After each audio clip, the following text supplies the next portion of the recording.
Good evening. God bless you and welcome to HUR at Home Inspiration. I'm Jacquie Gales Webb, and every Sunday at 6 p.m., we talk to talented, gifted individuals about faith and how it plays a role in their lives and what they're doing in their lives to impact the lives of others. I have a fabulous guest for you this evening. I first want to welcome those of you who are viewing Charles Keener. God bless you, my friend. Thank you so much for joining us. And I invite you to do as Charles did. Please put your comments, your hellos, your hallelujahs, your thank yous in the chat. Thank you, Bernice Lane. God bless you. And please keep doing that. If you're joining us, I'll give you a few moments to put your names in the chat so that we can recognize you. Sharon Watts is with us. Good evening, Sharon. And it is a lovely evening because you're here, Sharon. Natasha Prevost, Happy New Year to you too. And Marcella Rich, God bless you. Thank you so much, Marcella, for joining us. My guest tonight is a good friend. I was impressed with him when I heard the beautiful music that he composed, and I heard his wonderful instrumentalism on the piano, his choir, the way he conducts choirs and orchestral interpretations. I was impressed when I learned that he had edited the African American hymnal with over 575 hymns and spirituals, and that hymnal is in many sanctuaries in churches across the country today. I was amazed by his wonderful presentations on stage, on television, and he is just a brilliant, brilliant individual. I have the honor of serving with him on the advisory board for the Kennedy Center for the Performing Arts, and it is a great honor to welcome this gentleman who I've been doing a lot of reading about people like Whoopi Goldberg and Bob Fosse, who, when they won Tony Awards, Tony Awards, Academy Awards, and what else did they win? Oscar. That's amazing. And this gentleman, I think, is headed in that direction. But the difference is that everything he does has a mission, and his mission is to have an impact on the greater good for all of God's people. And that's amazing. So I'd like to welcome my good friend, Nolan Williams Jr. to HUR at Home Inspiration. Hello, Nolan. Hey, Jacquie. How are you? I am blessed that you are here with us tonight. You've taken time out of your busy schedule to be with us. Listen, I am in the middle of writing and rewriting music for my musical. So, I literally am carving out a window. I've been working all day, and when we're done, I'm going to carve off this jacket and get back to work. Okay. Well, I see that some of our mutual friends are with us this evening. Nancy Pinus. Oh, yeah. Hey, Nancy. Janice Farabee is with us. Hey, Janice. Back in my Metropolitan days. Regina Jones Austin. Regina. And, yes, the people from Grace the Musical are with us too. So we're certainly going to talk about Grace the Musical. That's great. But I want those who are with us to understand how really talented you are. God has just given you a whole buffet of talent. And you really, it's like, you do one thing, but you move on to something else to exhibit more talents that God has given you. So you've grown up in Washington, D.C., right? Yeah. I was born in L.A. and grew up here in Washington. So this is my home. And you did attend Howard University's Divinity School. Yeah. After I left Oberlin, where I did my undergrad, I came back here and went to Howard Divinity School. And at the same time, I was teaching at in the School of Fine Arts. So I was having the experience on both campuses. It was pretty amazing. Now, you've been ministers of music at churches, and I talked about the African American Heritage Hymnal. So Mhm. it looked like you were going on a path towards maybe a pastor or something like that. But as it turned out, you expanded that to something more. Talk about how you came to that revelation that more needed to be done. Yeah, well, to begin with, I never wanted to be a pastor, right? So growing up, my dad was a minister, and I saw firsthand what he was experiencing. And I just never felt that that was my calling, even though people were always so ready to say, oh, you're going to be just like your dad. I was like, I just don't feel like that's what I'm supposed to do. And so, I have. I have pursued my passion, which is for the arts, and found a way to hone that passion towards having greater impact. And so, through my company, New Works Productions, which I established in 2003 formally, we've been on this mission of leveraging the power of music and the arts for community engagement and social good.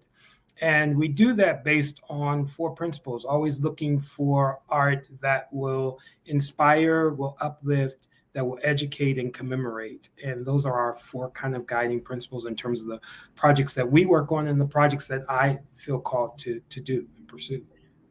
Talk about some of those projects that display those goals that you have. Oh, wow. That's a really hard question to answer. So let me just see what I can come up with. I was brought into the Kennedy Center back in really starting around 2008 to develop a project called Joyful Sounds Gospel Across America that we ultimately produced in 2010. It was the first time that the Kennedy Center had ever done anything like that. It was a festival celebrating African American sacred music traditions that originally was supposed to have been 2 or 3 days, but by the time, I got through planning it, it went on for 9 days, and it involved every aspect of the center. I think I've been a part of Let Freedom Ring with Georgetown University and the Kennedy Center for 18, 19 years. I have done everything from producing theatrical productions to most recently putting out a documentary last year around DC statehood that aired in 5 CBS markets and for DC cable television. It really runs the gamut in terms of working with some of the leading artists of our times, developing a lot of my own original projects, but then also working with some incredible organizations and institutions along the way, from the U.S. State Department to embassies to arts organizations, you name it. We've had a pretty broad and robust history, and I'm really grateful for that and the impact that we've had. Well, before we get to what's coming up in March at Ford's Theater, I wanted to know, with all of this experience that you are accumulating, are you mentoring young people in the arts? Is there any work going into inspiring young people to do what you're doing? Yeah, it's really interesting that you would ask that, because one of the fascinating things that has happened over the years is that people are paying attention even when you don't realize they are. So it's very empowering for me when I get that unexpected inbox message from a young person that I may or may not know, who is just like curious, like, I see what you're doing, I see what you've been accomplishing, like, I am curious how I can follow in that kind of path. Or it's I have these ideas, can you help me think through these? And so, I really have been intentional through the years. Even back when I was at Metropolitan, we always made sure we had young people on staff. Whatever projects that we've done through New Works, we've always been intentional about engaging young people at Howard University or at Duke Ellington, or doing some program at Alice Steele Middle School, or going into other parts of the community. Making sure that we're reaching young people is always important. And being available to young people when they reach out to ask questions is also very important. Well, now let's talk about Grace. Talk about how your exploration of food and the African American traditions led to a musical. Yeah, so okay, so the first name I need to mention, I know it's a name that you know or knew, and I celebrate the legacy of Stephen Newsom, who I think was a friend for both of us, a friend Yes, of ours. And yes. Stephen was, the walking encyclopedia when it came to Africana. He was amazing. Mhm. Stephen was the person that I would pick up the phone and call and go like, "Hey, Stephen, I'm thinking about doing this project about ABC." And then Stephen would go, "Well, you need to go look at these three videos, and then go check out this article from 5 years ago. Then go look at the Schoenberg's archives because they did a retrospective on this 15 year." Like literally, this is how Stephen just could rattle off this kind of history. Well, Stephen was the one. At the time, I was working on a Christmas production at the Clarice called Christmas Gift, which I think you'll remember because you helped to support us on that. And Stephen and I went to lunch one day. It was a very kind of random kind of gathering at Busboys and Poets. And Stephen brought a gift. It was this book. And I'm like, "Stephen, thank you. I appreciate that." He was like, "Nolan, you need to do something on African American food traditions." I was like, "Stephen, I have like 50 things on my plate right now. I'm not a foodie. I'll confess, I am not a foodie." So I was like, "I don't really think I'm the one." He was like, "You need to do something on African American food traditions." He gave me this book. "Read this book." I brought the book home, Jackie. I put it someplace, and it took months before I ever cracked that book. And when I did, I realized Stephen was right. Uh, Mhm. He did a because very nice he was with the Smithsonian, very yes, instrumental in African American studies and exhibitions at the Smithsonian Institution and the yeah, Anacostia Museum, and yeah. he did an exhibit at the Smithsonian on African American food traditions. And probably that's what he was cooking up.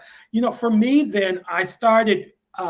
While I'm not a foodie, I am a history buff, and I love when I learn things I didn't know.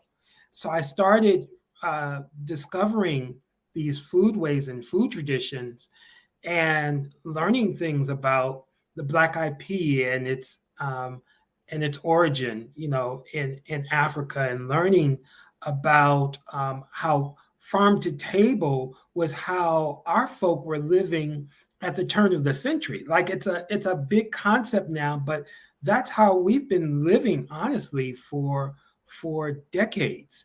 And the more I unearthed this history, literally the history started singing to me. And for those who are artists, who are watching, who are creatives, you know how when you have that stroke of inspiration and you just start creating art because of that inspiration. So I started writing music, Jackie, and I didn't even know what I was writing. It wasn't like I sat down and said, "I'm going to write a musical about food." It wasn't that at all. I literally started writing about Black Eyed Peas. And then I started writing about, I discovered W.E.B. Du Bois's work, The Philadelphia Negro. He has a whole segment in that work about the pioneers in and around Philadelphia that were early founders of the American Culinary Institution in Philadelphia and in the state of Pennsylvania. And he names them: Bogle, Augustine, Prosser, Dorsey, Jones, and Minton. There were two Prossers, father and son-in-law. So I this was so fascinating. And I literally started writing a song called Bogle, Augustine, Prosser, Dorsey, Jones, and Minton. So the more I unearthed this history, the more the history started singing, the more I started writing. I started putting it together. I didn't know what it was. I was thinking maybe this is a musical review. I went to Robert Barry Fleming, who at the time was deputy over at Arena Stage. And I was like, "Look, I've got this collection. I don't even know what to call it, Robert. I've got this collection. I don't know if it's any good, but would you just kind of look at it? Will you listen to it?" And of course, our schedules were crazy. It took forever to get us together. And we finally met up one day. And what I thought was going to be a 10-minute meeting turned into a session that lasted over an hour. And Robert just kept saying, "You have more, you have more, you have more." And I started just playing for him everything that I had created. And by that point, it was easily a dozen or more songs. And he was like, "I think you're onto something. Continue to follow your creative pursuits." And that was around 2014. And here we are, 2022, 8 years later. And Grace is about to open at Ford's Theater in March. Can you believe it? Where did the storyline come in? I think I read somewhere a family is involved in the Yeah. Yeah. So the family concept came really two sources for that.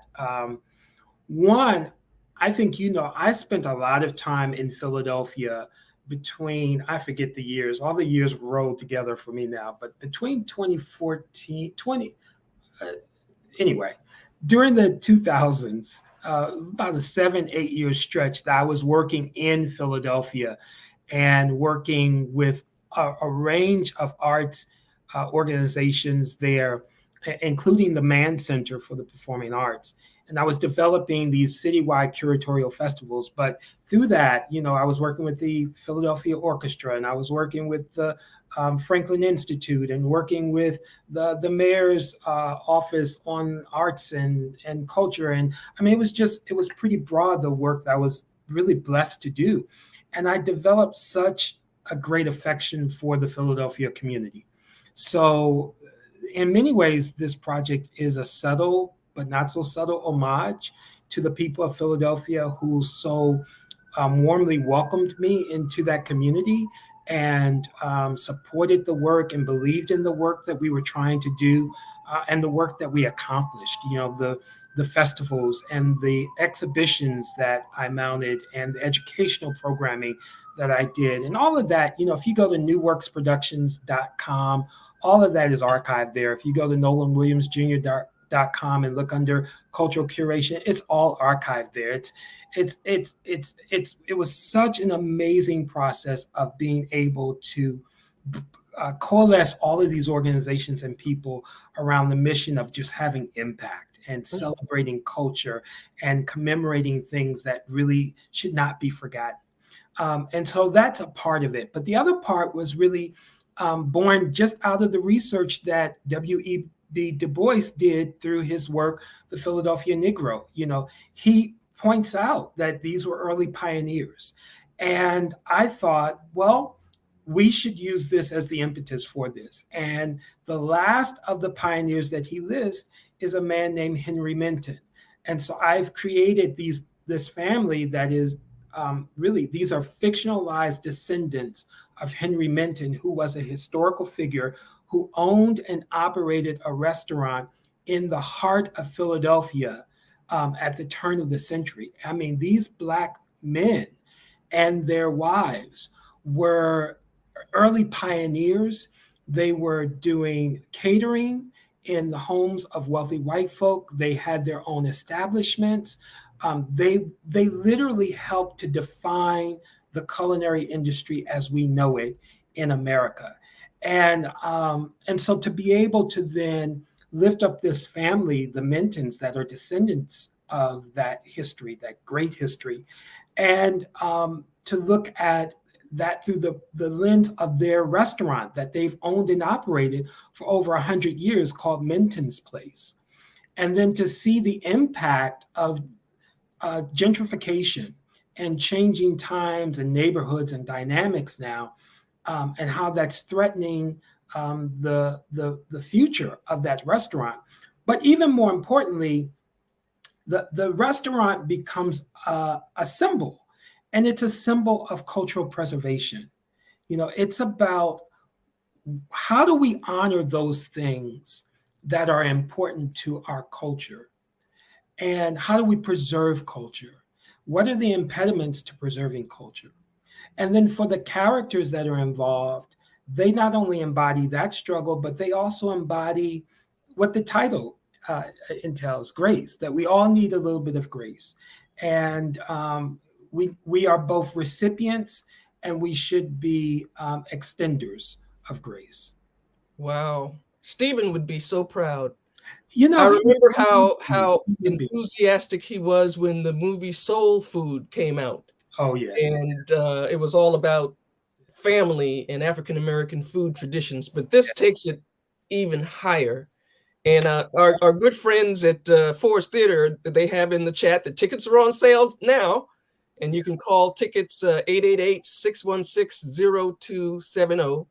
yep. And our good friend Janice Farabee, she wanted to know in the future, are there plans to do this, maybe record it or stream it or something so that people who cannot, because of COVID or because of illness, can't make it to the theater, that they can actually go. Maybe Ford's Theater can stream a special event of Well, it. Who knows? well, we are definitely keeping our eyes on on the COVID ball to make sure that we can gather people safely in that space.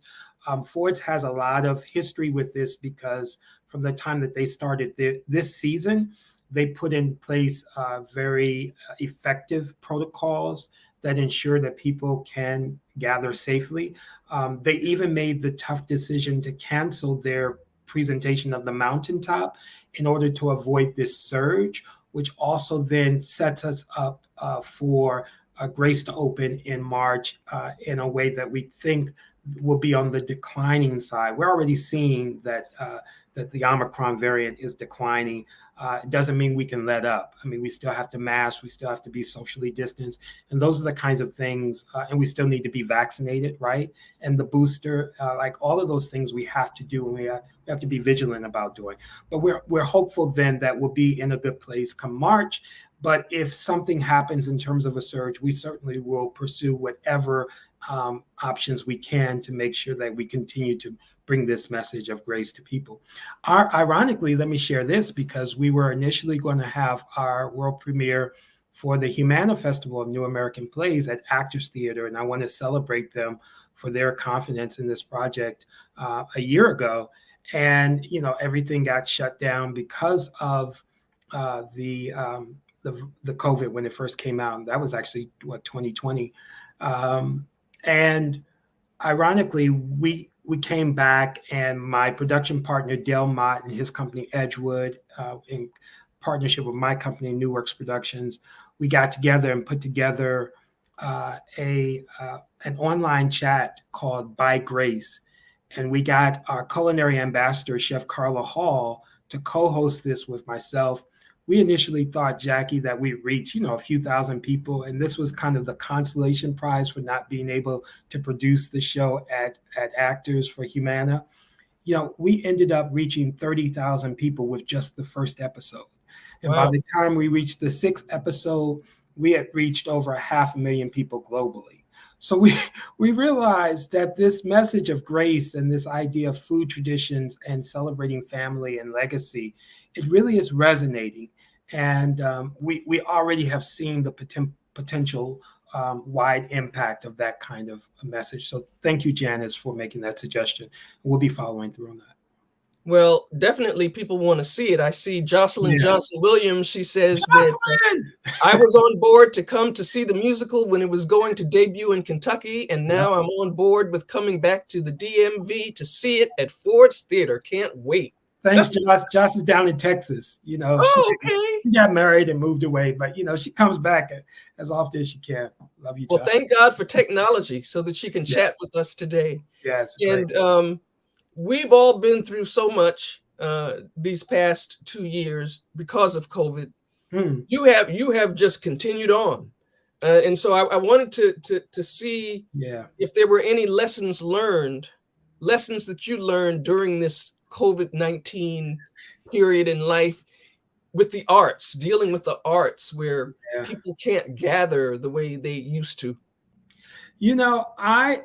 That's a great question, Jackie, because when I first got back, so let me frame this context. 2020 was poised to be one of the best years ever. I was mounting Grace for Humana Festival of New American Plays, which is arguably one of the most celebrated festivals for the, introduction of new works. I had just workshopped Stirring the Waters Across America, my touring production at the Kennedy Center in the fall of 2019. We got great reviews. We were launching what was going to be a national tour of that project in Nashville in February, and we launched it at Vanderbilt University. That was very successful, and we were prepared to take that across the country, and then COVID came. Mm-hmm. So 2 productions, both just kind of brought to a screeching halt.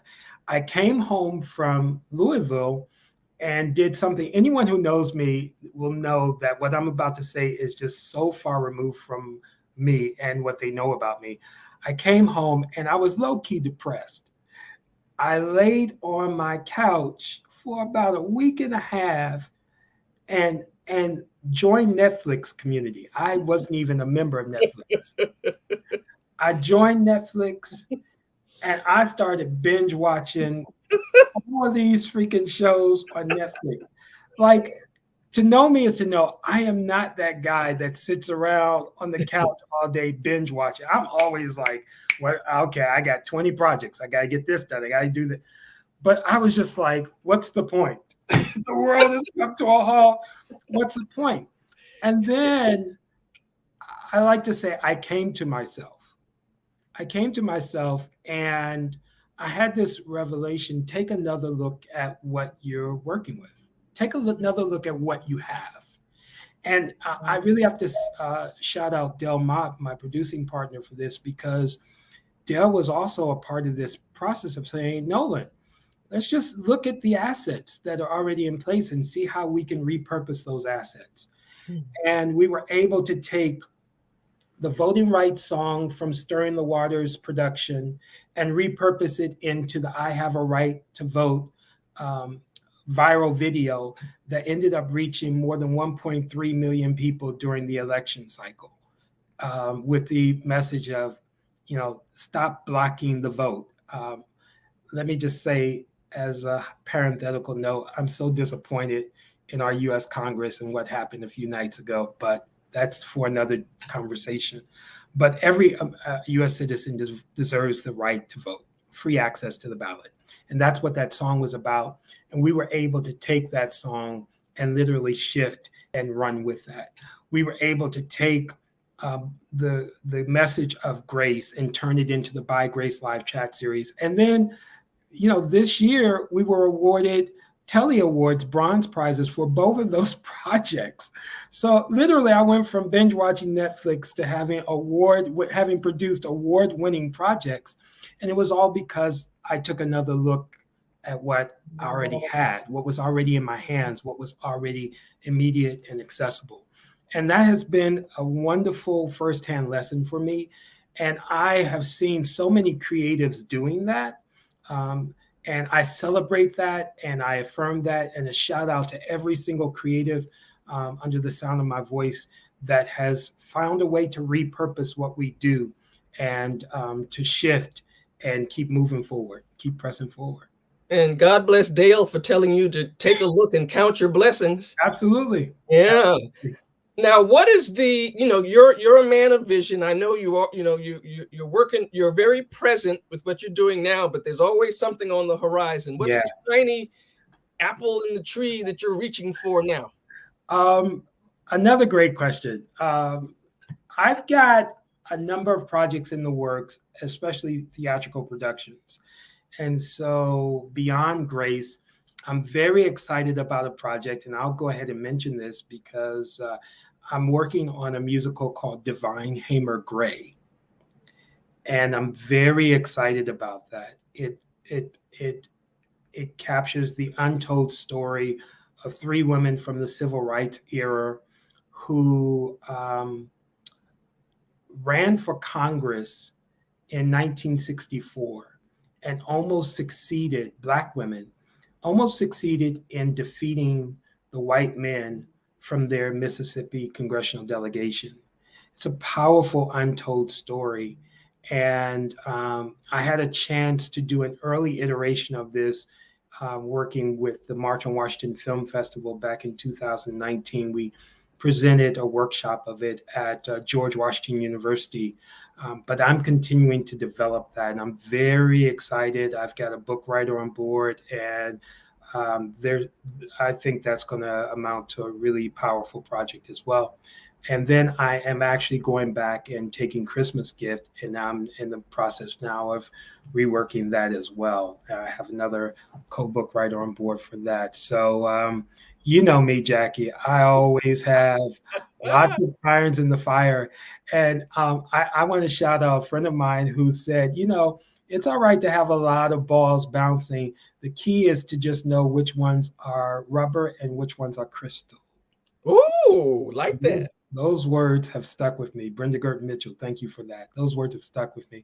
So I know which ones I can't afford to drop and which ones I can let bounce. And just through the process of just the science, they're going to stay bouncing until I can get back to them. But I always multiple irons. Well, thank you so much for taking time out. And I'm going to let you go so you can take your jacket off and get back to work. But before we go, okay. Could you give us a closing prayer? Sure. And I want to thank you again, Jackie, for having me on and for all that you have done and are doing for our community. When I think about preserving culture, which is such a principal theme of Grace, you are a central part of how culture is not only preserved, but advanced in our community. And that's one of the things I've always loved and respected about you. I thank you, and I'm saying this publicly because whenever I've reached out to you, you have always been willing to provide a platform for me to share. And then even like this, you've reached out to me when you see I'm doing stuff like, Nolan, why don't you come on and just talk about what you're doing? I didn't even fully know what we were talking about, but Jackie said, come on my program and talk. Like, Jackie, I'm there. I'm there. Whatever you want to talk about, I'm there. So thank you so much for doing that and for being that. I want to use some words from the show to pray us out. Okay. I don't know how this is going to flow, but I'm going to just randomly share some lyrics because some of these lyrics, I think they certainly reflect my own heart sentiments, but I hope they resonate. The opening song of this show is a song called "By Grace," and it simply says, "Seems we always come together when someone weds or someone dies. Then we're reminded what it means to have our family in our lives, and of the love we need to make it through these times. Thank God we're here by grace." There's another song that speaks to this present time in terms of the challenges that we face, and it reminds us that we're facing a new normal, and that even when we're facing tough times, that we have to summon something within ourselves that helps us to find the strength, the perseverance, the determination, and the faith that we need to make it through those tough times. And in that spirit, we thank you for this opportunity, God, to commune and to meditate. We thank you that our lives and our times are in your hands. We thank you that we are recipients of grace, unmerited favor. And we pray all the more that as we are recipients of grace, we will become even more extenders of grace. And may that be so. Amen. Amen. Amen. That's from Grace. That'll be at Ford's Theater in March 18th through May the 14th. You can go to fords.org. You can go to gracethemusical.com. You can go to nolanwilliamsjr.com. There are many different pathways that all lead you to the same ticket portal on Ford's website for the musical. And we certainly hope that you'll come and bring your friends.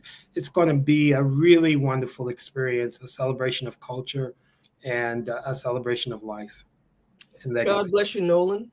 Bless you too, Jackie. Love you much, dear. Love you too. There's no sin in watching Netflix every once in a while. Please take it easy. Listen.